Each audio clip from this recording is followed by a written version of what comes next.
Hello दोस्तों, मेरा नाम है अमित और मैं स्वागत करता हूं आपका अपने YouTube channel Saraswati science classes में। हम पढ़ रहे हैं रिफ्लेक्शन का पहला वीडियो जिसमें हमने रिफ्लेक्शन और रिफ्लेक्शन थ्रू प्लेन मिरर्स के बारे में पढ़ा था, वो अपलोड हो चुका है। हम आगे बात करेंगे reflection through curved mirrors. Topic शुरू करने से पहले जान लेते हैं कि मिरर क्या होता है और कितने टाइप का होता है। तो आइए शुरू करते हैं।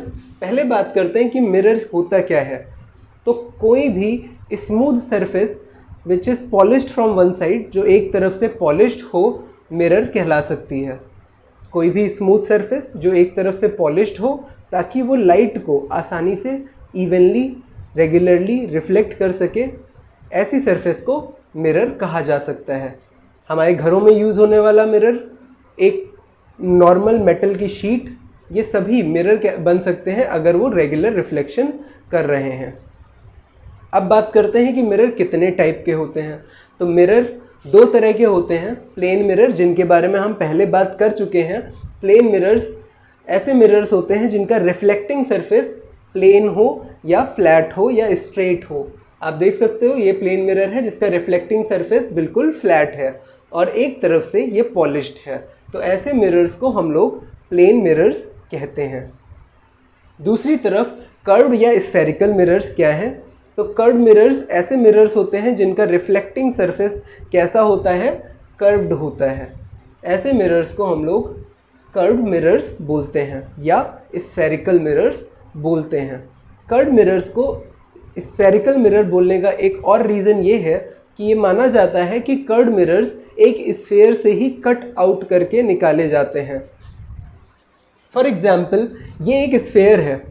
अगर हम इस स्फेयर का एक हिस्सा कट कर दें और इसको बाहर निकाल लें तो एक सॉसर जैसा स्ट्रक्चर मिलेगा। अगर ये ग्लास का बना हुआ है तो एक सॉसर शेप का ग्लास मिलेगा। अगर इस ग्लास को हम एक तरफ से पॉलिश कर दें तो ये एक मिरर बन जाएगा, लेकिन इसकी सरफेस कैसी होगी, कर्व्ड होगी। तो ऐसे मिरर्स को हम लोग कर्व्ड मिरर्स बोलते हैं। अब अगर हम ग्लास को इस तरफ से पॉलिश करते हैं तो हमें जो मिरर मिलता है वो कॉनकेव मिरर मिलता है। और अगर हम ग्लास को अंदर से पॉलिश कर दें, अंदर की तरफ से, तो हमें जो मिरर मिलता है उसको बोला जाता है कॉन्वेक्स मिरर। इसको बोलने का एक रीज़न है, कॉनकेव मिरर का मतलब है, केव का मतलब है गुफा।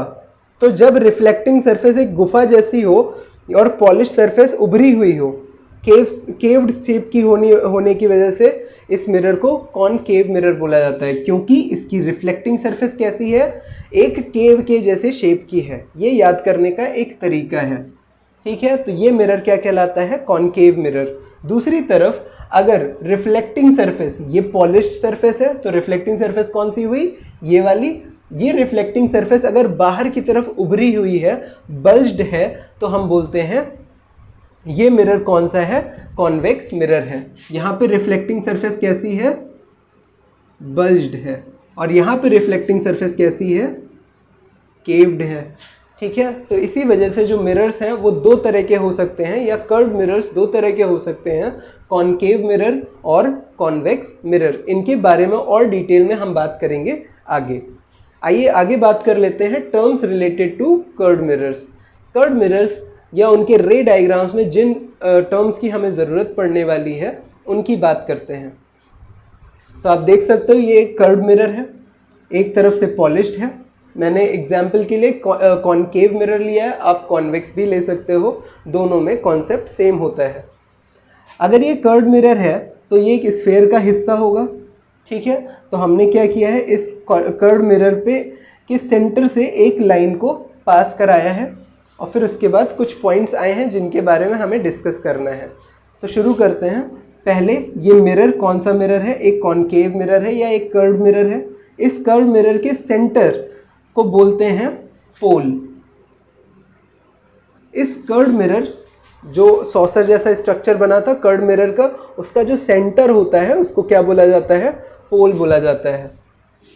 अब इस पोल से होती हुई एक परपेंडिकुलर लाइन गुजरती है जो कि एक वर्चुअल लाइन है। हम इमेजिन करते हैं इस परपेंडिकुलर लाइन को फॉर रेफरेंस, ठीक है। तो ये परपेंडिकुलर लाइन जो है इसको बोलते हैं प्रिंसिपल एक्सिस।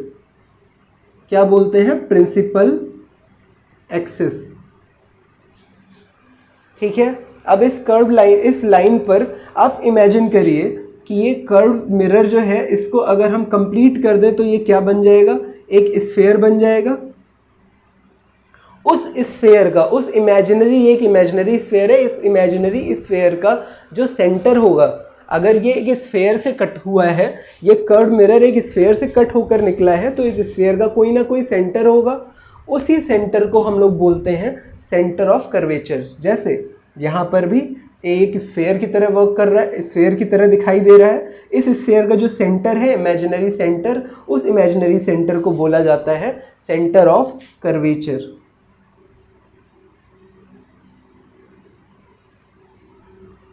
क्या बोलते हैं, सेंटर ऑफ कर्वेचर बोलते हैं। इसको रिप्रेजेंट किया जाता है सी से। पोल को रिप्रेजेंट करते हैं ऑफ कोर्स पी से। ये है पी, ये है सेंटर ऑफ कर्वेचर सी। अब सेंटर ऑफ कर्वेचर और पोल के बीचों बीच में एक पॉइंट ले लिया जाता है।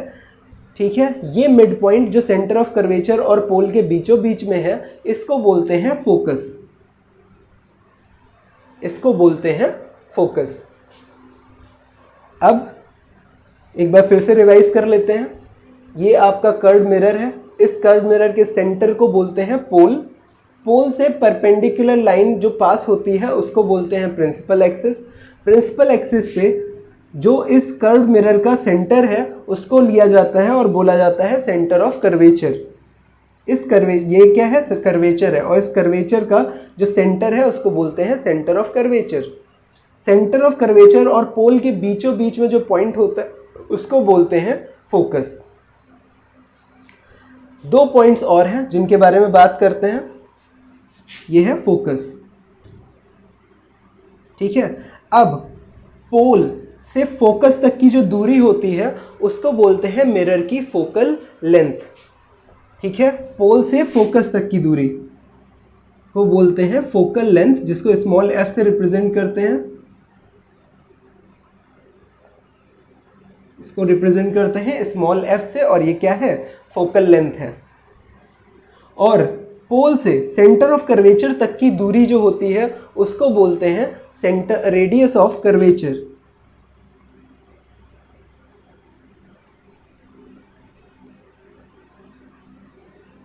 आर। आप जानते हो, अगर ये एक स्फेयर है तो इस स्फेयर के सरकमफेरेंस से सेंटर तक की दूरी रेडियस होती है। यहाँ पर ये सेंटर को हम सेंटर ऑफ कर्वेचर बोल रहे हैं, तो इसको बोलेंगे रेडियस ऑफ कर्वेचर। ठीक है, तो ये हो गया रेडियस ऑफ कर्वेचर। तो ये कुछ टर्म्स हैं जिनके बारे में आपको समझना ज़रूरी है आगे बढ़ने से पहले। आइए बात करते हैं आगे, समझ लेते हैं relation between focal length and radius of curvature. Focal length and radius of curvature के बीच में क्या रिलेशन होता है। तो एक सिंपल सा रिलेशन है इनके बीच में, आप देख सकते हो। फोकल लेंथ क्या है, सेंटर ऑफ कर्वेचर और पोल के बीच का मिड पॉइंट है। तो जो लेंथ सेंटर ऑफ कर्वेचर की होगी, रेडियस ऑफ कर्वेचर की होगी, फोकल लेंथ उसकी क्या होगी, आधी होगी। आप देख सकते हो, अगर ये पूरी लेंथ 8 सेंटीमीटर है, ये मिड पॉइंट है, तो ये कितनी हो जाएगी, 4 सेंटीमीटर। ठीक है ना, तो यही रिलेशन है फोकल लेंथ और रेडियस ऑफ कर्वेचर में, कि focal length is half of radius of curvature, या radius of curvature is double of focal length. ठीक है, तो ये है relation between focal length and radius of curvature. आइए बात कर लेते हैं आगे टाइप्स ऑफ कर्व्ड मिरर्स। जैसा कि मैंने बताया, कर्व्ड मिरर्स दो तरह के होते हैं, कॉनकेव और कॉन्वेक्स। कॉनकेव मिरर वो मिरर होता है जिसका रिफ्लेक्टिंग सरफेस केव्ड हो और पॉलिश्ड सरफेस बज्ड हो। तो हम बज्ड सरफेस को, बाहर निकली हुई सरफेस को क्या कर देंगे, पॉलिश कर देंगे, और अंदर वाली सरफेस को अंदर वाली सरफेस को रिफ्लेक्टिंग सरफेस की तरह कंसीडर करेंगे। तो जो मिरर बनेगा वो कॉनकेव मिरर होगा। ऑन द अदर हैंड, अगर हम अंदर दबी हुई अंदर दबे हुए सरफेस को पॉलिश करते हैं, यानी केव्ड सरफेस को पॉलिश कर दें और बज्ड सरफेस को रिफ्लेक्टिंग मीडियम की तरह कंसीडर करें, तो वो जो मिरर बनेगा वो बनेगा कॉन्वेक्स मिरर। ठीक है, तो ये है कॉनकेव मिरर, इसमें रिफ्लेक्टिंग सरफेस केव्ड है, और ये है कॉन्वेक्स मिरर, इसमें रिफ्लेक्टिंग सरफेस है बल्ज्ड, बाहर की तरफ निकली हुई। अब कॉनकेव मिरर और कॉन्वेक्स मिरर के दो और नाम हैं। ये नाम इस चीज़ पर डिपेंड करते हैं कि ये लाइट रेज को किधर की तरफ बेंड करती हैं। हमने यहाँ पर एक प्रिंसिपल एक्सिस इमेजिन कर ली। अगर हम एक लाइट रे जो कि पैरेलल है प्रिंसिपल एक्सिस के, इस कॉनकेव मिरर पर डालते हैं, तो क्या आप बता सकते हो कि लाइट किस डायरेक्शन में जाएगी? क्या ये बाहर जाएगी या अंदर आएगी? ऑफ कोर्स ये किधर जाएगी? ये आएगी अंदर, इस तरीके से। तो कॉनकेव मिरर हमेशा क्या करता है, अगर आप कोई भी लाइट इस कॉनकेव मिरर पे डालोगे, ये कॉनकेव मिरर लाइट को अंदर की तरफ बेंड कर देगा। इसी वजह से इसको बोलते हैं कन्वर्जिंग मिरर, कन्वर्जिंग मिरर। ठीक है, तो कॉनकेव मिरर को कन्वर्जिंग मिरर इसलिए बोला जाता है क्योंकि ये लाइट रे को अंदर की तरफ बेंड कर देता है, कन्वर्ज कर देता है। कन्वर्ज करने का मतलब है अंदर की तरफ मोड़ देना। दूसरी तरफ अगर हम कॉन्वेक्स मिरर लेते हैं और इस पर कोई लाइट रे डालते हैं, तो ये लाइट रेज को किधर की तरफ बेंड करेगा? अंदर की तरफ या बाहर की तरफ? ऑफ कोर्स बाहर की तरफ। यानी ये लाइट को क्या कर रहा है? डाइवर्ज कर रहा है, बाहर की तरफ फेंक रहा है। ऐसे मिरर को बोला जाता है डाइवर्जिंग मिरर। तो कॉनकेव मिरर का दूसरा नाम क्या है? कन्वर्जिंग मिरर है, और कॉन्वेक्स मिरर का दूसरा नाम क्या है? डाइवर्जिंग मिरर है। क्योंकि कॉनकेव मिरर क्या करता है? लाइट को कन्वर्ज करता है, अंदर की तरफ मोड़ता है, और कॉन्वेक्स मिरर क्या करता है? लाइट को बाहर की तरफ डाइवर्ज करता है या बाहर की तरफ बेंड कर देता है। आइए बात करते हैं आगे। दोस्तों, अगर हम एक पैरेलल बीम ऑफ लाइट के सामने एक प्लेन मिरर लेकर आए, तो प्लेन मिरर इस लाइट रे दोस्तों अगर हम एक पैरेलल बीम ऑफ लाइट के सामने एक प्लेन मिरर को लेकर आते हैं, तो प्लेन मिरर इस पैरेलल बीम ऑफ लाइट को पैरेलली ही बेंड कर देता है। लेकिन इसकी जगह अगर हम एक कॉनकेव मिरर का इस्तेमाल करें, तो कॉनकेव मिरर इस पैरेलल बीम ऑफ लाइट को अंदर की तरफ कन्वर्ज करता है। इसी वजह से कॉनकेव मिरर को कन्वर्जिंग मिरर भी कहा जाता है। इसी तरीके से अगर हम कॉन्वेक्स मिरर का इस्तेमाल करें, तो convex mirror parallel beam of light को बाहर की तरफ डाइवर्ज कर देता है। इसी वजह से कॉन्वेक्स मिरर को डाइवर्जिंग मिरर भी बोला जाता है। दोस्तों, अब हम पढ़ने जा रहे हैं image formation by concave mirror and convex mirror. एक कॉनकेव मिरर और कॉन्वेक्स मिरर से इमेज किस तरीके से बनती है। लेकिन उसको समझने से पहले हमें ये जानना पड़ेगा कि कोई भी लाइट रे जो कॉनकेव या कॉन्वेक्स मिरर पर पड़ती है, किधर जाती है। ठीक है, तो शुरू करते हैं। जो पहला केस है वो ये है कि when the ray of light is parallel to the principal axis. जब एक लाइट रे प्रिंसिपल एक्सिस के पैरेलल होती है, तो रिफ्लेक्शन के बाद वो किधर जाती है। ठीक है, तो हमने यहाँ पर एक कॉनकेव मिरर लिया है और एक कॉन्वेक्स मिरर लिया है। कॉनकेव मिरर में ये light ray parallel to principal axis है। आप देख सकते हो ये क्या है? ये प्रिंसिपल एक्सिस है, और इस प्रिंसिपल एक्सिस के पैरेलल एक लाइट रे है। ठीक है, ये लाइट रे आफ्टर रिफ्लेक्शन किधर जाएगी? रूल कहता है कि ये लाइट रे आफ्टर रिफ्लेक्शन हमेशा किधर जाएगी? फोकस की तरफ जाएगी। ठीक है, तो कोई भी लाइट रे, चाहे आप कोई भी लाइट रे बनाइए, अगर वो प्रिंसिपल एक्सिस के पैरेलल है, तो रिफ्लेक्शन के बाद फोकस पर ही जाएगी। कॉन्वेक्स मिरर में भी वही होगा, लेकिन कॉन्वेक्स मिरर का फोकस कहाँ होगा, ये बात समझना ज़्यादा ज़रूरी है। तो कॉन्वेक्स मिरर भी एक कर्व मिरर है या स्फेरिकल मिरर है, जिसका स्फेयर इस तरफ से बनेगा, इस तरफ बनेगा। ठीक है, अब अगर स्फेयर इस तरफ बन रहा है, तो उसका कर्वेचर किधर होगा? सेंटर ऑफ कर्वेचर ये होगा। ठीक है, और अगर ये सेंटर ऑफ कर्वेचर है, तो फोकस भी इधर ही होगा। यानी इस कॉन्वेक्स मिरर के सेंटर ऑफ कर्वेचर और फोकस क्या होते हैं? पॉलिश्ड साइड में होते हैं, ना कि रिफ्लेक्टिंग साइड में। ठीक है, ये डिफरेंस है कॉनकेव और कॉन्वेक्स मिरर में। कॉनकेव मिरर में सेंटर ऑफ कर्वेचर और फोकस सामने की तरफ होते हैं, यानी रिफ्लेक्टिंग सरफेस की तरफ होते हैं। वेयर एज कॉन्वेक्स मिरर में फोकस और centre of curvature reflecting side में होते हैं, रिफ्लेक्टिंग पॉलिश्ड साइड में होते हैं। अच्छा, अब बात करते हैं, अगर ये पैरेलल बीम ऑफ लाइट है, ये आफ्टर रिफ्लेक्शन कहाँ जाएगी? कॉन्वेक्स मिरर में। कॉनकेव मिरर में आप समझ गए। कॉन्वेक्स मिरर में ये किधर जाएगी? तो कॉन्वेक्स मिरर होता है डाइवर्जिंग मिरर, तो ये लाइट रे को कहाँ बेंड करेगा? बाहर की तरफ बेंड करेगा। लेकिन ये इस तरीके से इस एंगल पर लाइट रे को बाहर की तरफ बेंड करेगा कि अगर हम उस लाइट रे को पीछे की तरफ एक्सटेंड कर दें तो वो फोकस से होकर गुजरेगी। ठीक है, तो लाइट रे बेसिकली तो ये डाइवर्जिंग मिरर है, तो ये क्या करेगा? लाइट रे को बाहर की तरफ भेजेगा। लेकिन क्योंकि अगर हम इसको पीछे की तरफ एक्सटेंड करें तो ये फोकस पर जा रही है, इसलिए ये लॉ को फॉलो कर रही है। तो पहला लॉ ये कहता है कि अगर कोई लाइट रे, चाहे वो कॉन्वेक्स मिरर हो चाहे कॉनकेव मिरर हो, दोनों ही केसेस में अगर कोई light ray parallel to principal axis है तो वो हमेशा फोकस पर जाती है या फोकस की तरफ बेंड होती है। ठीक है, तो ये पहला नियम है। दूसरे लॉ की बात करें, when the light ray is passing through focus, मतलब अगर कोई लाइट रे फोकस से ही होकर गुजर रही है तो आफ्टर रिफ्लेक्शन उसका क्या होगा? मतलब कोई लाइट रे इस तरीके से पास हो रही है। आपने अभी देखा कि अगर कोई लाइट रे पैरेलल है तो वो आफ्टर रिफ्लेक्शन फोकस से जाती है। तो अगर कोई लाइट रे फोकस से जा रही है तो आफ्टर रिफ्लेक्शन वो क्या हो जाएगी? पैरेलल हो जाएगी। ठीक है, तो यहाँ पर भी ये लाइट रे किस तरफ हो जाएगी? पैरेलल हो जाएगी, parallel to the principal axis. ठीक है, मतलब दूसरा लॉ जो है वो पहले लॉ का अपोजिट है। पहला लॉ कहता है the light ray parallel to principal axis after reflection passes through focus। दूसरा लॉ ये कहता है if a light ray is passing through focus after reflection it will become parallel to the principal axis। Concave mirror में भी और convex mirror में भी।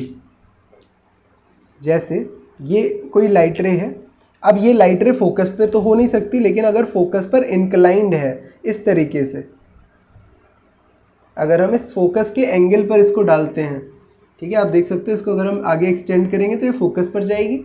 ठीक है, तो अगर ये लाइट रे इस पर पड़ेगी तो ये क्या हो जाएगी? Parallel to the principal axis हो जाएगी, इस तरीके से हो जाएगी।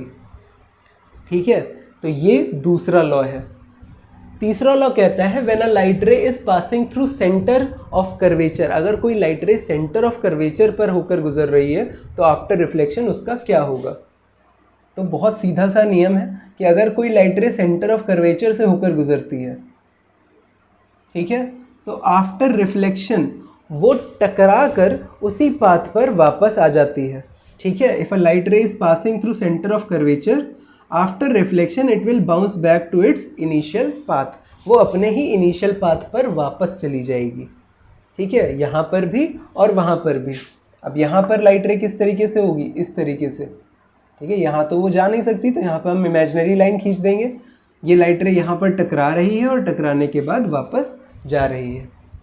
ओके, तो ये नियम था थर्ड नियम। ये कहता है कि अगर कोई लाइट रे सेंटर ऑफ कर्वेचर से गुजरती है तो आफ्टर रिफ्लेक्शन वो उसी पाथ पर बाउंस बैक हो जाती है। चौथा नियम कहता है कि when a light ray falls on pole, अगर कोई लाइट रे पोल पर पड़े तो क्या होगा? ठीक है, तो पोल पर अगर कोई लाइट रे पड़ती है, अगर कोई लाइट रे किस पर पड़ती है? पोल पर, तो वो विद द सेम एंगल, उसी सेम एंगल से प्रिंसिपल एक्सिस के दूसरी तरफ रिफ्लेक्ट हो जाती है। मतलब अगर इस तरफ ये 30 डिग्री पर पड़ रही थी तो इसका रिफ्लेक्शन भी दूसरी तरफ 30 डिग्री पर हो जाएगा विद द सेम एंगल। ठीक है, तो ये कहलाता है, ये चौथा नियम ये कहता है कि अगर कोई लाइट रे पोल पर पड़ती है तो वो सेम एंगल से प्रिंसिपल एक्सिस की दूसरी तरफ रिफ्लेक्ट हो जाती है। इसमें भी और इसमें भी बिल्कुल सेम तरीके से। ठीक है, तो ये थे वो 4 नियम जिनकी ज़रूरत पड़ती है हमें रे डायग्राम बनाने के लिए कॉनकेव और कॉन्वेक्स मिरर्स के। आइए पढ़ते हैं रे डायग्राम कैसे बनाने हैं। चलिए बढ़ते हैं अगले टॉपिक की तरफ, जो है image formation by concave mirror. यहाँ हम जानेंगे एक कॉनकेव मिरर की मदद से इमेज फॉर्मेशन किस तरीके से होती है। इसको कैटेगराइज किया गया है 6 केसेस में on the basis of position of the object, मतलब जिस ऑब्जेक्ट की हमें इमेज देखनी है वो कॉनकेव मिरर से कितनी दूरी पर है। ठीक है, तो ये 6 केसेस हैं, इनके बारे में एक एक करके बात करते हैं। बात करते हैं पहले केस की। यहाँ पर जो ऑब्जेक्ट है वो कहाँ पर है? इन्फिनिटी पर है। यहाँ पर इन्फिनिटी का मतलब है बहुत ज़्यादा दूरी पर, ठीक है। जब कोई ऑब्जेक्ट कॉनकेव मिरर से बहुत ज़्यादा दूरी पर होता है तो उससे आने वाली लाइट रेज पैरेलल हो जाती हैं प्रिंसिपल एक्सिस के, या ऑलमोस्ट पैरेलल हो जाती हैं प्रिंसिपल एक्सिस के। तो यहाँ पर हमें दो लाइट रेज कंसीडर करनी है और दोनों कैसी कंसीडर करनी है, प्रिंसिपल एक्सिस के पैरेलल कंसीडर करनी है। तो ये आपके प्रिंसिपल एक्सिस है, तो ये लाइट रे क्या हो गई, उसके पैरेलल हो गई। उसी तरीके से एक लाइट रे हम नीचे भी बनाएंगे, वो भी कैसी कंसीडर करेंगे, parallel to the principal axis. दोनों लाइट रेज में एरो दिखा देंगे डायरेक्शन दिखाने के लिए। ये दो लाइट रेज हैं जो कॉनकेव मिरर पर आकर टकरा रही हैं। अब ये दोनों लाइट रेज आफ्टर रिफ्लेक्शन किधर जाएंगी, ये हम लोग अभी थोड़ी देर पहले जान चुके हैं। The light rays which are parallel to principal axis always pass through focus. तो ये दोनों लाइट रेज भी आफ्टर रिफ्लेक्शन किधर जाएंगी, फोकस से होकर गुजरेंगी, ठीक है। तो एक लाइट रे इधर आई और ये वाली लाइट रे इधर आ गई। आप देख सकते हो ये लाइट रेज का डायरेक्शन है, आपको डायरेक्शन दिखाना बहुत ज़रूरी है, ठीक है। तो ये लाइट रेज आफ्टर रिफ्लेक्शन कहाँ पर टकरा रही हैं, कहाँ पर मीट कर रही हैं, फोकस पर, ठीक है। ये है हमारा पहला केस। अब इस रे डायग्राम को देखकर इसकी स्टडी करके हमें बताना पड़ेगा कि इमेज किस तरीके की बन रही है, कहाँ बन रही है, ठीक है। तो 4 कैरेक्टरिस्टिक्स होती हैं जो हमें इमेज के बारे में बतानी होती हैं, ठीक है। पहली चीज़ है उसकी पोजीशन क्या है, ठीक है। तो इमेज वहीं बनती है जहाँ पे रिफ्लेक्टेड लाइट रेज इंटरसेक्ट कर रही हो। यहाँ पे रिफ्लेक्टेड लाइट रेज इंटरसेक्ट हो रही हैं फोकस पर, तो इमेज कहाँ बनेगी, बनेगी एट फोकस, ठीक है। दूसरी बात, इमेज रियल है या वर्चुअल है। रियल इमेज और वर्चुअल इमेज आप जान चुके हैं। रियल इमेज वो इमेज होती है जहाँ पे लाइट रेज एक्चुअल में इंटरसेक्ट करें, वर्चुअल इमेज वो होती है जहाँ पे लाइट रेज एक्चुअल में इंटरसेक्ट ना करें बल्कि सिर्फ अपीयर हो, ठीक है। तो यहाँ पर लाइट रेज एक्चुअल में इंटरसेक्ट कर रही हैं या नहीं कर रही हैं, ठीक है। ये रिफ्लेक्टेड लाइट रे है और ये रिफ्लेक्टेड लाइट रे है और दोनों आपस में एक्चुअल में इंटरसेक्ट कर रही हैं, तो ये इमेज कैसी है, रियल है। अब अगर इमेज रियल है तो आप जानते हैं कि रियल इमेज हमेशा कैसी होती है, इन्वर्टेड होती है। अगर आपको ये सारे पॉइंट्स समझ में नहीं आ रहे हैं तो आपको पहला वीडियो दोबारा से समझना पड़ेगा। तो लिंक बॉक्स में जाकर पहले वीडियो को देख लें, ठीक है। आगे बढ़ते हैं। रियल इमेज हमेशा कैसी होती है, इन्वर्टेड होती है, ठीक है।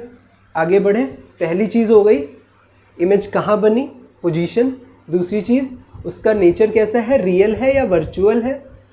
उसका ओरिएंटेशन मतलब सीधी है या उल्टी है, तो यहाँ पर कैसी है, उल्टी है। इन्वर्टेड का मतलब होता है उल्टी। और आखिरी चीज़ होती है कि इमेज का साइज़ क्या है।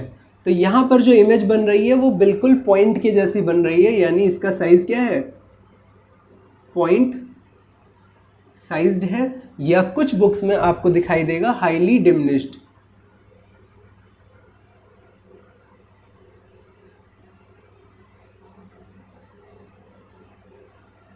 ठीक है। हाईली डिमिनिश्ड का मतलब बहुत ज़्यादा छोटी, ठीक है। तो ये 4 चीज़ें आपको इमेज के बारे में बतानी है सारे ही केसेस में। पहला केस समझ गए हो तो आगे बढ़ते हैं। दूसरा केस है जब हमारा ऑब्जेक्ट सेंटर ऑफ कर्वेचर से पीछे की तरफ है, बियॉन्ड सेंटर ऑफ कर्वेचर। मतलब पहले ऑब्जेक्ट कहाँ था, इन्फिनिटी पर। अब हम ऑब्जेक्ट को थोड़ा आगे ले आए हैं, थोड़ा आगे लाए लेकिन सेंटर ऑफ कर्वेचर से थोड़ा पहले, ठीक है। तो ऑब्जेक्ट कहाँ है, बियॉन्ड सेंटर ऑफ कर्वेचर, मतलब सेंटर ऑफ कर्वेचर से पहले है। यहाँ से जो लाइट रेज बनेंगी, पहली लाइट रे हम कैसी बनाएंगे, पैरेलल टू प्रिंसिपल एक्सिस बना लेंगे, ठीक है। पैरेलल टू प्रिंसिपल एक्सिस बना लेंगे। ये लाइट रे आफ्टर रिफ्लेक्शन कहाँ जाएगी, ये लाइट रे आफ्टर रिफ्लेक्शन जाएगी फोकस से, ठीक है। आपने नियम पढ़ा है कि light ray parallel to principal axis after reflection goes through focus.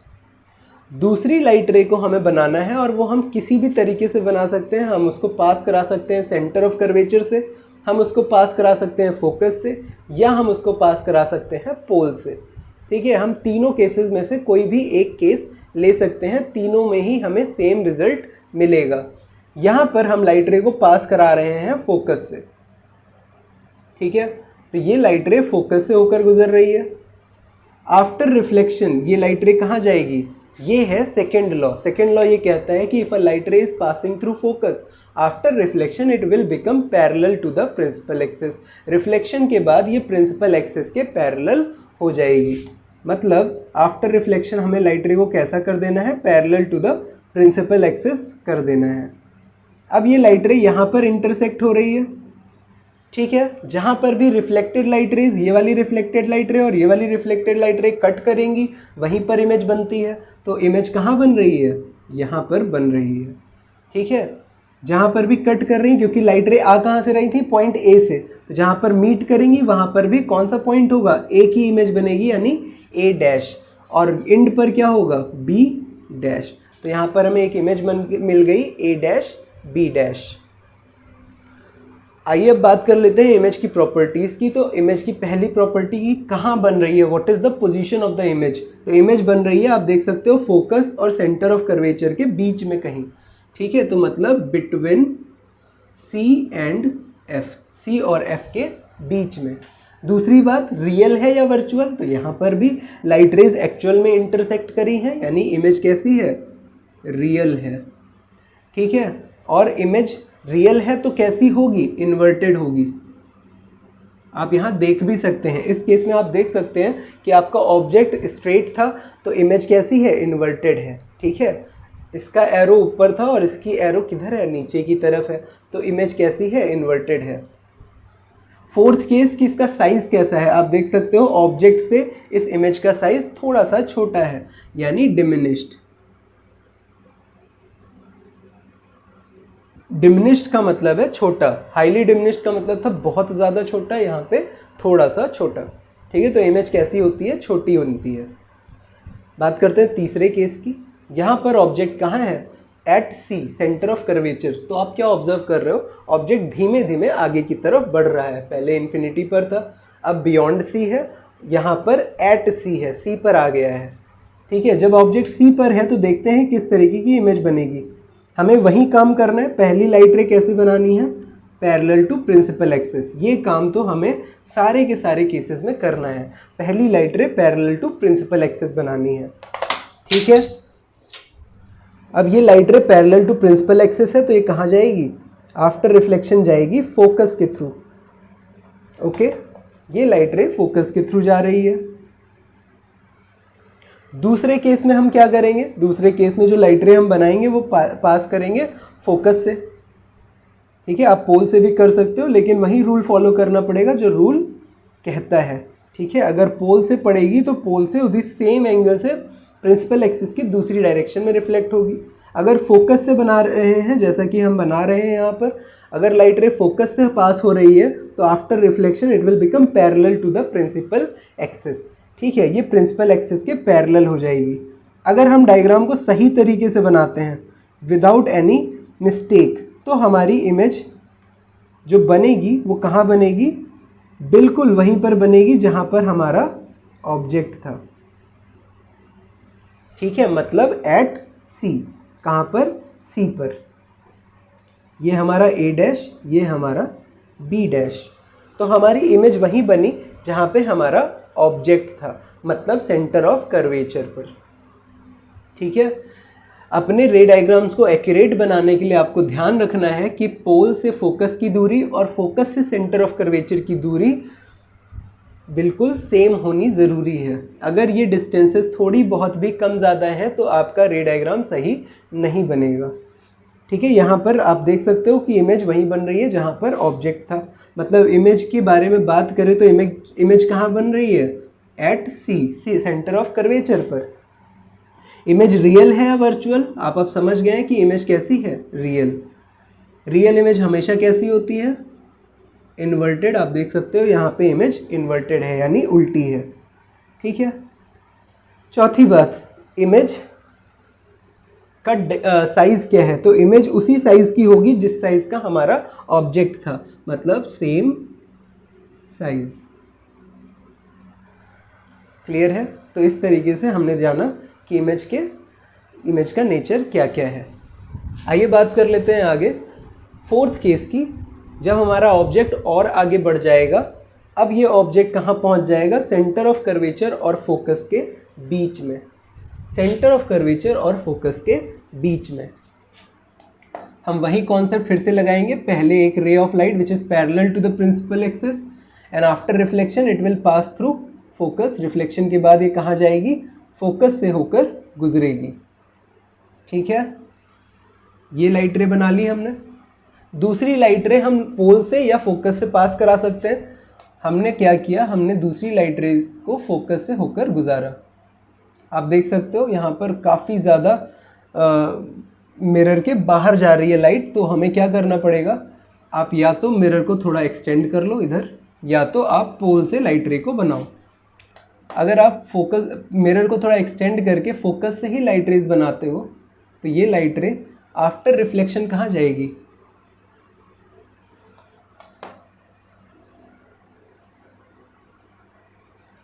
ये हो जाएगी after reflection parallel to the principal axis, principal axis के पैरेलल हो जाएगी और ये यहाँ पर कहीं पर आकर मीट करेगी। ठीक है, इस पॉइंट पर अगर हम इस पॉइंट को ऊपर से ज्वाइन कर दें तो ये यहाँ पर कहीं पर इमेज फॉर्मेशन हो जाएगा। इमेज का नाम A डैश B डैश। ठीक है, आप देख रहे हो कि सारे ही केसेस में हमने सेम कॉन्सेप्ट लगाया है। एक लाइट पैरेलल है जो फोकस से जा रही है और एक फोकस से जा रही है जो आफ्टर रिफ्लेक्शन पैरेलल हो रही है। ठीक है, लेकिन इमेज की पोजीशंस बार बार बदल रही हैं। यहाँ पर इमेज कहाँ बन रही है, C के पीछे यानी बियॉन्ड C बन रही है। तो इमेज पहली बात कहाँ बन रही है, बियॉन्ड C बन रही है। इस इमेज का नेचर कैसा है, रियल है या वर्चुअल, तो ये इमेज है रियल। ठीक है, इन्वर्टेड है और इसका साइज क्या है, इसका साइज है एनलार्ज्ड, मतलब कैसी इमेज है, बड़ी इमेज बन रही है। जितना बड़ा ऑब्जेक्ट था उससे बड़ी हमारी इमेज बन रही है। ठीक है, तो ये था चौथा केस। बात करें पांचवें केस की, तो यहाँ पर ऑब्जेक्ट क्या है, object is at focus. Object और आगे आ गया और कहाँ पर पहुँच गया, फोकस पर पहुँच गया। ठीक है, फिर से देख लीजिए, पहले इन्फिनिटी पर था, फिर बियॉन्ड C आया, फिर C पर आ गया, फिर C और F के बीच में, फिर F पर आ रहा है। ठीक है, अगले केस में F और P के बीच में हो जाएगा। ठीक है ना, तो इस तरीके से ऑब्जेक्ट आगे की तरफ बढ़ रहा है। यहाँ पर ऑब्जेक्ट फोकस पर है। ये वाला केस बाकी केसेस से थोड़ा सा अलग है। कैसे, यहाँ पर लाइट रेज जो हमें करना वही है, पहली beam of light parallel to the principal axis, और ये क्या होगी, after reflection it will pass through focus. ठीक है, लेकिन यहाँ पर दूसरी लाइट रे फोकस से नहीं पास कराई जा सकती क्योंकि हमारा ऑब्जेक्ट खुद फोकस पर है। ठीक है, तो लाइट रे को हम फोकस से पास नहीं करा सकते। इस वजह से हम दूसरी लाइट रे को प्रिंसिपल एक्सिस से पास करा देंगे। यहाँ पर लाइट रे प्रिंसिपल एक्सिस पर पड़ रही है और प्रिंसिपल एक्सिस से पड़ने वाली लाइट रे आफ्टर रिफ्लेक्शन सेम एंगल से दूसरी डायरेक्शन में जाती है। तो यहाँ पर ये लाइट रे आफ्टर रिफ्लेक्शन जितना एंगल ऊपर था उतने ही एंगल से नीचे की तरफ बेंड होगी। ठीक है, तो ये लाइट रे इस तरीके से आगे की तरफ बेंड हो जाएगी। आप देख सकते हो ये रिफ्लेक्टेड लाइट रे और ये रिफ्लेक्टेड लाइट रे कहीं पर भी मीट नहीं करने वाली क्योंकि ये दोनों एक दूसरे के पैरेलल हैं। ठीक है, तो पैरेलल बीम ऑफ लाइट कहाँ पर मीट करती हैं, ये माना जाता है कि parallel beam of light infinity पर जाकर मीट करेंगी। तो ऑब्जेक्ट की पोजीशन भी कहाँ हो जाएगी, इमेज की पोजीशन कहाँ हो जाएगी, इन्फिनिटी पर हो जाएगी, एट इन्फिनिटी। ठीक है, साइज नेचर क्या होगा, रियल होगा, इन्वर्टेड होगी और साइज कैसा होगा, हाईली इनलार्ज्ड। ठीक है, बहुत बड़ी होगी। ठीक है, क्योंकि इन्फिनिटी पर जाकर मीट कर रही है तो ये जितना आगे बढ़ेगी उतना ज़्यादा साइज़ होता जाएगा। ठीक है, तो इन्फिनिटी पर इसका साइज़ हाईली इनलार्ज्ड होगा, बहुत ज़्यादा। लेकिन ठीक है, ये केस हो गया। आगे बात कर लेते हैं छठे केस की। When the object is between F and P, जब हमारा ऑब्जेक्ट F और P के बीच में होता है।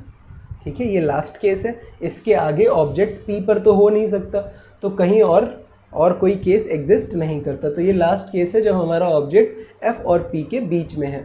यहाँ पर हमने ऑब्जेक्ट एफ और पी के बीच में रखा हुआ है। अब क्या होगा, पहला वही केस कि light ray parallel to the principal axis.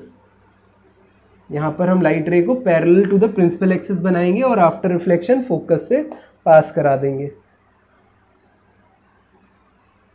ठीक है, तो यहाँ पे लाइट रे आफ्टर रिफ्लेक्शन फोकस से पास हो रही है। दूसरे केस में हम लाइट रे को प्रिंसिपल एक्सिस से पास कराएंगे।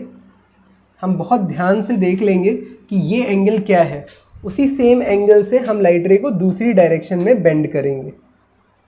ठीक है, तो यहाँ पर लाइट रे एक दूसरे से कहाँ जा रही हैं, अवे जा रही हैं, एक दूसरे से दूर जा रही हैं। आप देख सकते हो ये लाइट रे इधर जा रही है और ये लाइट रे इधर है, ये पैरेलल नहीं है।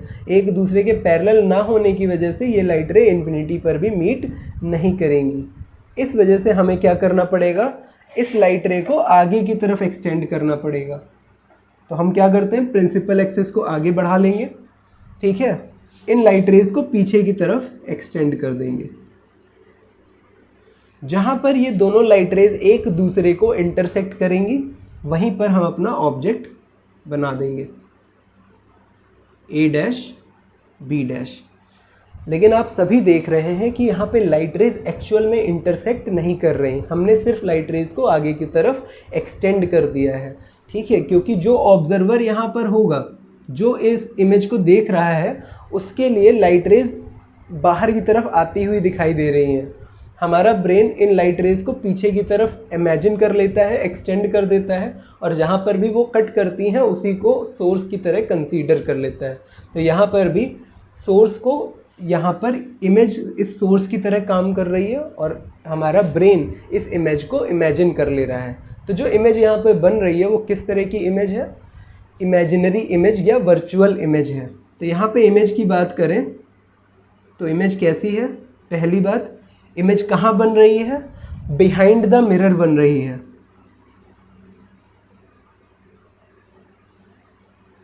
मिरर के पीछे बन रही है। दूसरी बात, क्या ये रियल इमेज है, नहीं, ये इमेज कैसी है, वर्चुअल है।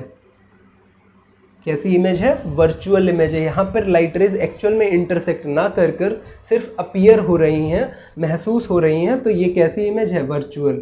और वर्चुअल इमेज हमेशा कैसी होती है, इरेक्ट होती है। आप देख सकते हो बाकी सारे केसेस में इमेज उल्टी बन रही थी, लेकिन इस केस में इमेज कैसी बन रही है, सीधी बन रही है। तो ये इमेज कैसी है, इरेक्ट है। और आखिरी कि इसका साइज़ क्या है, तो इसका साइज़ है एनलार्ज्ड। इसका साइज़ इमेज ऑब्जेक्ट के साइज से थोड़ा बड़ा है। ठीक है, तो ये थे हमारे 6 केसेस। ठीक है, अब इन 6 केसेस को समझने के लिए एक बहुत ही आसान सी ट्रिक है। आपको क्या करना है, ऑब्जेक्ट को धीमे धीमे एक एक पोजीशन बढ़ाते हुए आगे की तरफ मिरर की तरफ लेकर आना है, मतलब इन्फिनिटी, फिर बियॉन्ड सेंटर ऑफ कर्वेचर, फिर एट सेंटर ऑफ कर्वेचर, फिर बिटवीन सी एंड एफ, फिर एफ और पी के बीच में। इस तरीके से हमें 6 केसेस मिलेंगी। लेकिन मज़े की बात यह है कि इन 6 केसेस में जब हम ऑब्जेक्ट को मिरर के पास ला रहे हैं तो जो इमेज बन रही है वो मिरर से दूर जाती हुई अपीयर होती है। यहाँ पर इन्फिनिटी पर ऑब्जेक्ट था तो इमेज थी फोकस पर। अब जो फोकस है एफ और सी के बीच में है। अगले केस में इमेज सी पर आ गई, अगले केस में इमेज सी के बियॉन्ड हो गई, और उसके अगले केस में इमेज इन्फिनिटी पर पहुंच गई। मतलब ये जो 5 केसेस हैं ये एक दूसरे के उल्टे हैं। यहाँ पर ऑब्जेक्ट इन्फिनिटी पर था और इमेज फोकस पर थी। यहाँ पर ऑब्जेक्ट फोकस पर है और इमेज इन्फिनिटी पर है। ठीक है, आप देख सकते हो when the object was at infinity, here the object is at focus, image was at focus, image is at infinity। ठीक है, वैसे ही सेकेंड केस जो है वो थर्ड केस का उल्टा है। सेकेंड केस में जब ऑब्जेक्ट बियॉन्ड सी था तो image between C and F थी। यहाँ पर जब इमेज ऑब्जेक्ट सी और एफ के बीच में है तो इमेज बियॉन्ड सी बन रही है। ठीक है, तो पहला केस, फिफ्थ केस एक दूसरे के उल्टे हैं, सेकेंड और फोर्थ केस एक दूसरे के उल्टे हैं। ठीक है, ये केस बाकी केसेस से अलग है क्योंकि ये एकमात्र ऐसा केस है जहाँ पे इमेज वर्चुअल और इरेक्ट बन रही है। बाकी सारे केसेस में इमेज कैसी होती है, रियल और इन्वर्टेड ही होती है। आइए बात करते हैं आगे। चलिए बात करते हैं image formation by convex mirror की। तो जैसा कि आपने देखा कॉनकेव मिरर में जो इमेज फॉर्मेशन होता है उसमें 6 केसेस होते हैं। उन 6 केसेस में से 5 केसेस ऐसे हैं जिसमें इमेज रियल और इन्वर्टेड होती है और लास्ट केस में इमेज बनती है वर्चुअल एंड इरेक्ट। लेकिन इस केस में कॉन्वेक्स मिरर के केस में सिर्फ 2 केसेस हैं। ठीक है, उन 2 केसेस के बारे में बात कर लेते हैं। पहला केस है जब हमारा ऑब्जेक्ट कहाँ पर है, इन्फिनिटी पर है, मतलब हमारे मिरर से काफ़ी ज़्यादा दूरी पर रखा हुआ है। मान लेते हैं कि हमारा ऑब्जेक्ट यहाँ पर है। ठीक है, ये हमारा ऑब्जेक्ट ए बी है। ओके, अब हम बात करें कि इसकी इमेज फॉर्मेशन कॉन्वेक्स मिरर के केस में क्या होगी, तो देखते हैं। यहाँ पर भी हम वही काम करेंगे, 2 लाइट रेज बनाएंगे parallel to the principal axis, क्योंकि ऑब्जेक्ट कहाँ है, इन्फिनिटी पर है। इन्फिनिटी से सारी लाइट रेज पैरेलल ही आती हैं, तो ये लाइट रे भी पैरेलल है और ये लाइट रे भी पैरेलल है किसके, प्रिंसिपल एक्सिस से। रूल के अकॉर्डिंग पैरेलल लाइट रेज किधर बेंड होती हैं, फोकस की तरफ, तो हम इधर ही फोकस की तरफ इन्हें बेंड करेंगे। लेकिन कॉन्वेक्स मिरर कैसा मिरर है, डाइवर्जिंग मिरर है, तो लाइट रेज बाहर की तरफ जाएंगी, बस हम उन्हें पीछे की तरफ एक्सटेंड कर देंगे, फोकस की तरफ एक्सटेंड करेंगे। वैसे ही इधर लाइट रे एक्चुअल में किधर जा रही है, बाहर की तरफ, लेकिन हम इसको एक्सटेंड करेंगे पीछे की तरफ। ठीक है, तो लाइट रेज का एक्चुअल पाथ क्या है, बाहर की तरफ, क्योंकि ये डाइवर्जिंग मिरर है। लेकिन हम क्या कर रहे हैं, दोनों लाइट रेज को पीछे की तरफ इमेजिनरीली एक्सटेंड कर दे रहे हैं, वर्चुअली एक्सटेंड कर दे रहे हैं। इस वजह से जो इमेज बनती है वो कैसी बनती है, वर्चुअल इमेज बनती है, क्योंकि यहाँ पर लाइट रेज एक्चुअल में इंटरसेक्ट नहीं हो रही हैं। तो इमेज की बात करें तो इमेज की पोजीशन कहाँ है, बिहाइंड मिरर, मिरर के पीछे बन रही है। ठीक है, एट फोकस, मिरर के पीछे फोकस पर बन रही है। रियल है या वर्चुअल, वर्चुअल। ठीक है, इसका नेचर कैसा है, वर्चुअल है। इसका ओरिएंटेशन कैसा होगा, वर्चुअल इमेज हमेशा कैसी होती है, इरेक्ट होती है। साइज़ की बात करें तो आप देख सकते हो कैसी इमेज है, पॉइंट साइज्ड बन रही है या हाईली डिमिनिश्ड बन रही है। ठीक है, पॉइंट साइज्ड या हाईली डिमिनिश्ड बन रही है। ये 4 चीज़ें हैं जो हमें इमेज के बारे में जाननी है। ठीक है, तो ये केस हो गया पहला केस जब हमारा ऑब्जेक्ट इन्फिनिटी पर था। अब दूसरा केस वो है जहाँ पर हमारा ऑब्जेक्ट इन्फिनिटी और पोल के बीच में कहीं पर भी हो सकता है, क्योंकि यहाँ पर फोकस और सेंटर ऑफ कर्वेचर है ही नहीं। फोकस और सेंटर ऑफ कर्वेचर तो इधर है, तो इस वजह से हम ऑब्जेक्ट को कहीं पर भी रख सकते हैं, कोई भी रेफरेंस लेने की चीज़ यहाँ पर नहीं है। तो हम ऑब्जेक्ट को बीच में कहीं भी रख सकते हैं, means our object can be anywhere between infinity to pole. तो हमने यहाँ पे ऑब्जेक्ट ले लिया इस जगह पर। अब इससे जो लाइट रे, जो इमेज बनेगी उसको देख लेते हैं कैसे बनेगी। पहली light ray parallel to the principal axis, it will bend towards focus, focus की तरफ बेंड करेगी। ठीक है, एक्चुअल पाथ ये है, लेकिन एक्सटेंडेड पाथ ये लेंगे। ठीक है, लाइट रे ये है, ये एक्सटेंडेड पाथ हो गया। दूसरा केस क्या लेंगे, दूसरे केस में हम लाइट रे को सेंटर ऑफ कर्वेचर पर इंक्लाइन कर सकते हैं या पोल पर भी डाल सकते हैं, हमारी मर्जी है। तो हम क्या कर रहे हैं, पोल पर डाल लेते हैं। तो अगर लाइट रे को हम पोल पर डालेंगे, ये लाइट रे है, आफ्टर रिफ्लेक्शन ये किधर जाएगी, प्रिंसिपल एक्सिस के अपोजिट डायरेक्शन में with the same angle, same angle से। तो यहाँ पर हमने सेम एंगल से लाइट रे को अपोजिट डायरेक्शन में भेजा। ठीक है, लेकिन इसको पीछे जब एक्सटेंड कर देंगे तो ये यहाँ पर कहीं पर कट करेगी। ये इसका ओरिजिनल पाथ है और ये एक्सटेंडेड पाथ। तो जहाँ पर ये दोनों extended reflected light rays intersect कर रही हैं, वहीं पर हमारा इमेज बनेगी ए डैश बी डैश। ये था ए बी ऑब्जेक्ट और इमेज है A dash B dash. Image के नेचर की बात करें तो इमेज कहाँ बन रही है, यहाँ पर भी behind mirror between F and P, F और पी के बीच में, और बिहाइंड द मिरर वर्चुअल है। यहाँ पर भी लाइट रेज एक्चुअल में इंटरसेक्ट नहीं हो रही, इरेक्ट है, क्योंकि वर्चुअल इमेज हमेशा इरेक्ट होती है। और साइज़ क्या है, डिमिनिश्ड है। ठीक है, तो ये केस है सेकंड केस, यानी कॉन्वेक्स मिरर के केस में हमेशा इमेज कैसी बनती है, वर्चुअल बनती है, इरेक्ट बनती है और डिमिनिश्ड, या तो हाईली डिमिनिश्ड या सिर्फ डिमिनिश्ड, लेकिन डिमिनिश्ड ही बनती है, कभी भी सेम साइज़ या उससे बड़ी नहीं बन सकती। ये है केसेस ऑफ कॉन्वेक्स मिरर। ठीक है, आइए इन दोनों केसेस को, कॉनकेव मिरर के केसेस और कॉन्वेक्स मिरर के केसेस को समराइज़ कर लेते हैं। Friends, reflection through curved mirrors के जितने भी केसेस हमने पढ़े, उन सभी को अगर समराइज़ किया जाए तो हम ये टेबल बना सकते हैं और इससे समझ सकते हैं। तो आइए बात करते हैं पहले कॉनकेव मिरर की। कॉनकेव मिरर में 6 केसेस थे, उन 6 केसेस को यहाँ समराइज़ किया गया है। पहले ऑब्जेक्ट की पोजीशन के हिसाब से जो 6 केसेस हैं, पहला case when the object was infinity, जब ऑब्जेक्ट इन्फिनिटी पे था, when the object was beyond C, when the object was at C, when the object was between C and F, when the object was at F and when the object was between F and P. यही 6 cases थे एक concave mirror के case में। आपको याद होगा ये concave mirror है, ये ऑब्जेक्ट इन्फिनिटी हो गया, ये सेंटर ऑफ कर्वेचर, ये फोकस। तो पहले ऑब्जेक्ट इन्फिनिटी पर था, फिर सी के पहले आ गया, फिर सी पर आ गया, फिर सी और एफ के बीच में, फिर एफ पर, और फिर एट द एंड एफ और पी के बीच में ऑब्जेक्ट आ गया। तो ये 6 केसेस थे जिनको हमने स्टडी किया है। उनकी पोजीशन, उनके केसेस में इमेज की पोजीशन, नेचर और ओरिएंटेशन वगैरह के बारे में यहाँ पे डिटेल में बताया गया है। तो when the object was at infinity, the position of the image was at f। ये इमेज की पोजीशन है, ठीक है, ये ऑब्जेक्ट की पोजीशन और ये इमेज की पोजीशन। अगर आप ये कंपेयर करते हैं, छठे पॉइंट को, 6th पॉइंट को अगर हटा दिया जाए, 6th केस को, तो आप देखेंगे कि ये बाकी के सारे केसेस एक दूसरे के उल्टे हैं। At infinity, beyond C, at C, between C and F, at F. मतलब the position of image is opposite of position of object। ठीक है, छठे केस में ऐसा नहीं है। छठे केस में ऑब्जेक्ट बिहाइंड द मिरर बनता है, ये केस थोड़ा सा अलग है, तो इसको हम इस चीज़ में इंक्लूड नहीं करेंगे।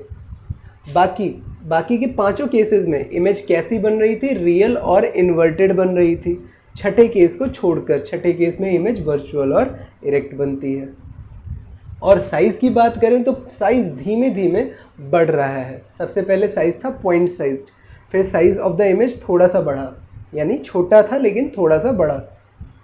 सेम साइज़ का हो गया ऑब्जेक्ट से, सेम साइज़ का, फिर ऑब्जेक्ट से बड़ा हो गया इनलार्ज्ड, फिर ऑब्जेक्ट से काफ़ी बड़ा हो गया हाईली इनलार्ज्ड, और फिर इनलार्ज्ड। ठीक है, छठा केस, जैसा कि छठा केस सीक्वेंस को फॉलो नहीं करता है, तो यहाँ पर ऑब्जेक्ट कैसा बन रहा है, इनलार्ज्ड बन रहा है। ठीक है, तो ये लर्न करने का तरीका है। ठीक है, जो इम्पॉर्टेंट चीज़ें हैं जिन्हें आपको ध्यान में रखना है कि कॉनकेव मिरर के केस में most of the time image कैसी बनती है, रियल और इन्वर्टेड बनती है। सिर्फ एक केस है जहाँ पर इमेज कैसी बनती है, वर्चुअल, इरेक्ट और इनलार्ज्ड बनती है। ये थे केसेस ऑफ कॉनकेव मिरर। अगर हम कॉन्वेक्स मिरर की बात करें तो कॉन्वेक्स मिरर में सिर्फ 2 केसेस थे, when the object is at infinity and when the object is between infinity and pole, anywhere between infinity and pole।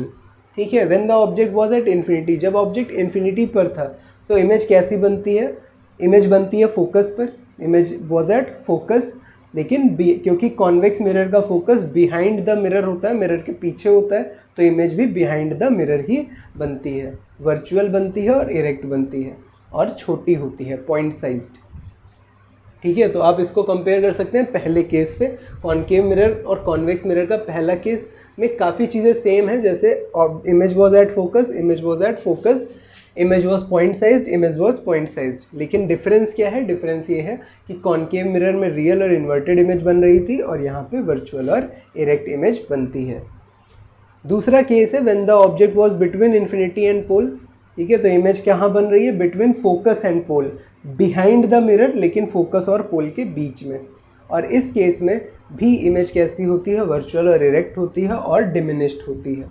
ठीक है, तो आप देख सकते हो कि कॉन्वेक्स मिरर के केस में इमेज हमेशा ही वर्चुअल और इरेक्ट होती है। ठीक है, कभी भी रियल इमेज नहीं बनती। ये थे कुछ 8 केसेस जिनको आपको याद करना है, प्रैक्टिस करनी है और उनको याद करने की कोशिश करनी है। आइए बात करते हैं आगे। अब हम देखेंगे यूजेस ऑफ कॉनकेव मिरर। एक कॉनकेव मिरर और कॉन्वेक्स मिरर के क्या क्या यूजेस हैं। तो कॉनकेव मिरर जो है वो उसका जो पहला यूज़ है वो यूज़ किया जाता है एज अ शेविंग मिरर। आपको याद होगा कॉनकेव मिरर, ठीक है, इसका कर्वेचर अंदर की तरफ दबा हुआ होता है, रिफ्लेक्टिंग सरफेस। इसको शेविंग ग्लास की तरह इस्तेमाल किया जा सकता है, क्योंकि इसका लास्ट केस अगर आप देखें कि इसके फोकल लेंथ के अंदर अगर कोई ऑब्जेक्ट हो, मतलब ऑब्जेक्ट क्या है, फोकस और पोल के बीच में, मतलब अगर ये फोकस है और ये पोल है तो इसके बीच में कहीं पर अगर ऑब्जेक्ट है तो उसकी इमेज कैसी बनती है, इरेक्ट और इनलार्ज, मतलब सीधी बनेगी और बड़ी बनेगी, ठीक है। इसी फिनोमेना की वजह से इसका इस्तेमाल शेविंग ग्लास की तरह किया जाता है। अगर आप प्लेन मिरर का इस्तेमाल करो तो प्लेन मिरर कम से कम इतना बड़ा होना चाहिए कि आपका फेस उसमें आ जाए, लेकिन अगर आप एक कॉनकेव मिरर लो, ठीक है, और अपने फेस को उस मिरर के काफ़ी क्लोज रखो तो उससे जो इमेज बनेगी वो काफ़ी ज़्यादा बड़ी बनेगी। इस वजह से हम अपनी शेविंग आसानी से कर सकते हैं, ठीक है, और वो जगह भी कम घेरेगा। इसी वजह से शेविंग मिरर यानी शेविंग किट में हम लोग कॉनकेव मिरर का भी इस्तेमाल करते हैं प्लेन मिरर की बजाय। दूसरा है as a reflector of torch, ठीक है। बहुत सीधी सी बात है कि टॉर्चेस जो होती हैं या हेडलाइट्स जो होती हैं व्हीकल्स की, उनके बीच, उनके सामने आपने देखा होगा कि एक सिल्वर कलर की कटोरी जैसी लगी होती है और उसके सामने लगा होता है बल्ब। इसका काम बस इतना होता है कि बल्ब से जो लाइट रेज सीधी जा रही हैं वो तो ठीक है, लेकिन कुछ लाइट रेज जो होंगी वो क्या होंगी, पीछे भी जाएंगी। कॉनकेव मिरर ये पीछे जाने वाली लाइट रेज को भी आगे की तरफ फोकस कर देता है। इससे जो लाइट रेज बनती है, जो बीम बनती है, वो सामने की तरफ पैरेलल बीम बनती है, यानी बेसिकली ये क्या कर रहा है, लाइट रेज को रिफ्लेक्ट करके फोकस कर देता है आगे की तरफ, ठीक है। तो ये एज अ रिफ्लेक्टर इस्तेमाल होता है टॉर्चेस या हेडलाइट्स में। आखिरी है बाय डॉक्टर्स। आपने मोस्टली देखा होगा डेंटिस्ट के पास एक मिरर होता है, ठीक है, उनके पास स्पून जैसा एक मिरर होता है जिसको वो आपके माउथ में डालकर आपके दांतों की पोजीशन और दांतों का जो सिचुएशन है वो देखते हैं, ठीक है। उसका भी लॉजिक यही है कि जैसे शेविंग मिरर होता है वैसे ही ये भी क्या करता है, जब फोकल लेंथ के अंदर किसी ऑब्जेक्ट को रखा जाए, इसके मतलब फोकस और पोल के बीच में कोई ऑब्जेक्ट है तो उसकी इमेज वर्चुअल, इरेक्ट और एनलार्ज, मतलब बड़ी और एनलार्ज दिखाई देती है, बड़ी दिखाई देती है और सीधी दिखाई देती है। इसी वजह से इसका इस्तेमाल डॉक्टर्स करते हैं छोटी जगहों में चीज़ों को क्लियरली देखने के लिए, ठीक है। फिर आता है use of convex mirror. Convex mirror का क्या इस्तेमाल है, as a reflector in street lamps. Street lamps में भी रिफ्लेक्टर की तरह इस्तेमाल किया जाता है, लेकिन किसको, कॉन्वेक्स मिरर को, ना कि कॉनकेव मिरर को। इसका रीज़न क्या है, कॉनकेव मिरर कैसा होता है, कॉनकेव मिरर होता है इस तरीके से, ठीक है, इसकी रिफ्लेक्टिंग सरफेस बल्ज्ड होती है। स्ट्रीट लाइट में ये वाला रिफ्लेक्टर यूज़ किया जाता है और बल्ब इस तरीके से लगा होता है। इसका रीज़न ये है कि बल्ब, इस स्ट्रीट लैम्प्स का काम होता है लाइट को स्कैटर करना ताकि पूरी रोड में लाइट फैल जाए, इसलिए इसको एक पैरेलल बीम नहीं स्कैटर्ड बीम चाहिए। और स्कैटर्ड बीम बनाने का काम कौन कर सकता है, कॉन्वेक्स मिरर, क्योंकि इस पर जो लाइट रेज पड़ेंगी ये इसको बाहर की तरफ क्या करेगा, डाइवर्ज कर देगा। इससे जो लाइट रेज होंगी वो हर डायरेक्शन में फैल जाएंगी। तो स्ट्रीट लैम्प्स के जो रिफ्लेक्टर्स होते हैं वो कॉन्वेक्स मिरर के बने होते हैं। हेडलाइट्स और टॉर्चेस के जो रिफ्लेक्टर्स होते हैं वो कॉनकेव के बने होते हैं। आखिरी केस है rear view mirror of automobiles. आपने देखा होगा कि बाइक में पीछे देखने के लिए एक मिरर लगा होता है, वैसे ही कार में भी पीछे देखने के लिए मिरर्स लगे होते हैं। आप अगर इन मिरर्स को ध्यान से देखेंगे तो ये थोड़े से कर्व्ड होते हैं। और ये किस तरीके के कर्व्ड मिरर्स हैं, concave curved mirrors, convex curved mirrors हैं, मतलब इनका रिफ्लेक्टिंग सरफेस बाहर की तरफ बल्ज्ड होता है। इसका फ़ायदा क्या है, कॉनकेव मिरर, कॉन्वेक्स मिरर हमेशा वर्चुअल और इरेक्ट इमेज बनाता है। वर्चुअल का मतलब तो आप जानते ही हैं, इरेक्ट का मतलब है सीधी इमेज बनाता है, ठीक है, भले ही ऑब्जेक्ट चाहे जितनी दूर हो। रियर व्यू मिरर का काम यही है कि दूर से आने वाली व्हीकल्स को वो आसानी से देख सके। दूर से आने वाली व्हीकल्स क्योंकि फोकस से काफ़ी दूर होती हैं, अगर हम प्लेन मिरर लेंगे तो बहुत ज़्यादा एरिया वो कवर नहीं कर पाएगा। कॉन्वेक्स मिरर को अगर हम लेते हैं, क्योंकि उसका अपर्चर काफ़ी ज़्यादा फैला हुआ होता है, तो वो बहुत ब्रॉड एरिया को कवर कर सकता है और उसकी इमेज हमेशा इरेक्ट होगी, यानी सीधी बनेगी। तो काफ़ी ब्रॉड एरिया दिखाई भी दे रहा है और इमेज सीधी भी बन रही है। इसी कारण से हम लोग किसका इस्तेमाल करते हैं, कॉन्वेक्स मिरर का इस्तेमाल करते हैं, और उससे इमेजेस जो दिखाई देती हैं वो इरेक्ट दिखाई देती हैं, सीधी दिखाई देती हैं और काफ़ी बड़े एरिया की दिखाई देती हैं। बस इसका एक ड्रॉबैक है कि इसकी जो इमेजेस बनती हैं वो क्या है, डिमिनिश्ड बनती हैं। मतलब जितना बड़ा ऑब्जेक्ट होगा उससे छोटा दिखाई देगा मिरर में, ठीक है, छोटा और थोड़ा सा क्लोज दिखाई देगा। इसी वजह से रियर व्यू मिरर्स में लिखा हुआ होता है कि image is closer than they appear, ठीक है, object are closer than they appear, object close हैं अपनी इमेज से, ठीक है, जितना वो दिखाई दे रहे हैं उससे काफ़ी क्लोज हैं, ठीक है। सो ये थे uses of concave mirror and convex mirror, ठीक है। आई होप आपको टॉपिक क्लियर हो गया होगा। अगले टॉपिक में हम क्लियर करेंगे sign conventions and numericals related to curved mirrors.